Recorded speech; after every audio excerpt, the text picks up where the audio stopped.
Vale. Nós estamos de acordo con esta moción.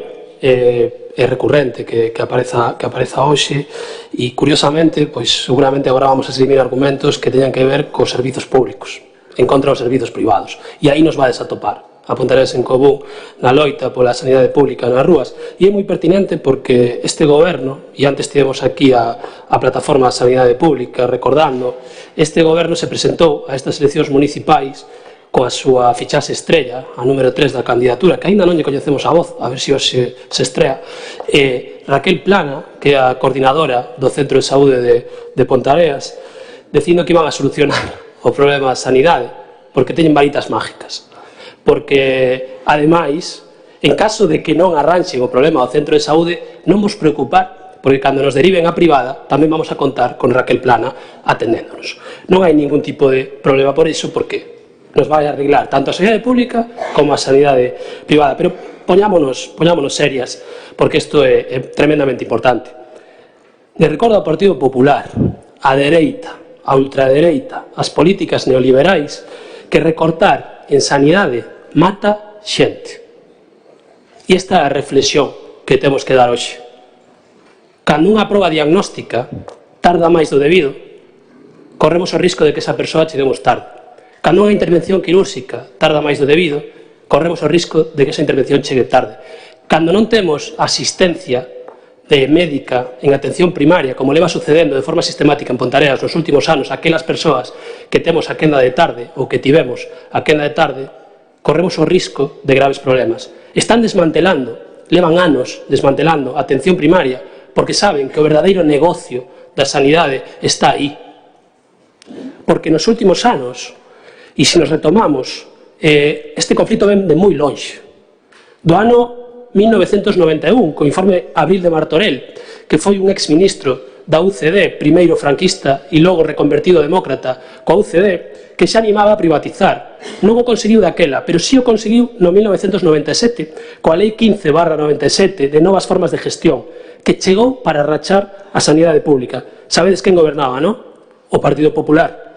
Pero sabedes cos votos de quen foi aprobada? Do Partido Popular, do Partido Socialista Obreiro Español, da CIU, agora Junts, de Coalición Canaria e do PNV. Quen votou en contra? Izquierda Unida.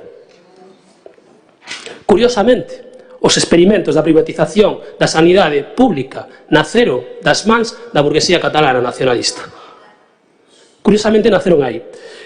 E daqueles problemas, os problemas actuais, o argumentario de Izquierda Unida no ano 1997 xa advertíamos que decía: hubiéramos querido que grupos parlamentarios que os autocalifican de izquierdas nos hubieran acompañado en la denuncia de lo que es un mecanismo de privatización de la sanidad, que tiene la dudosa virtud de no haber demostrado en ninguna parte del mundo que mejore la eficacia y la eficiencia en la gestión. Este proyecto de ley es un calco de las medidas introducidas por Margaret Thatcher en Gran Bretaña en el año 1991.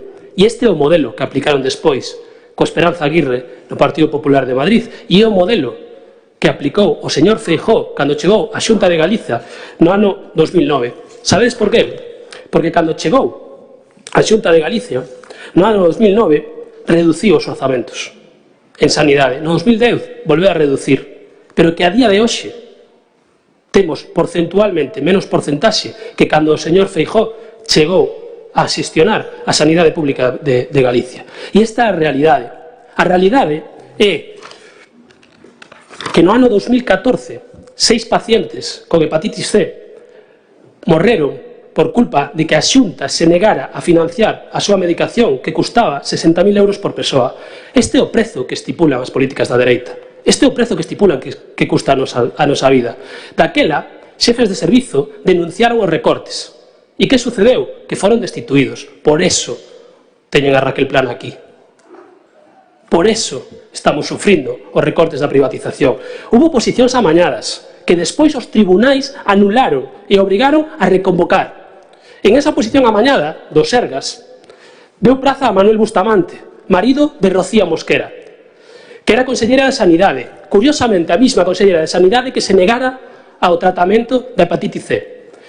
Isto é o problema que temos coa sanidade pública en Galicia, que está en más do Partido Popular. E este é o problema cando derivamos os dereitos básicos da cidadanía en empresas privadas. Non se pode ter intereses na sanidade pública e na sanidade privada. Nós o temos clarísimo. Todo o poder para o público. Todo o poder para as xentes traballadoras, porque nos estamos xogando a vida. Porque a atención primaria é básica.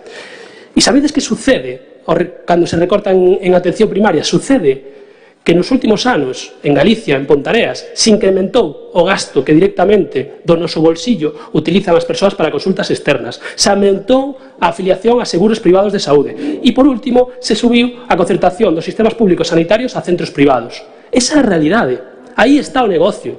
Cando nos chaman por teléfono ofrecendo un seguro privado, o que nos están é ofrecendo as consecuencias da privatización da sanidade pública. E isto non é un xogo.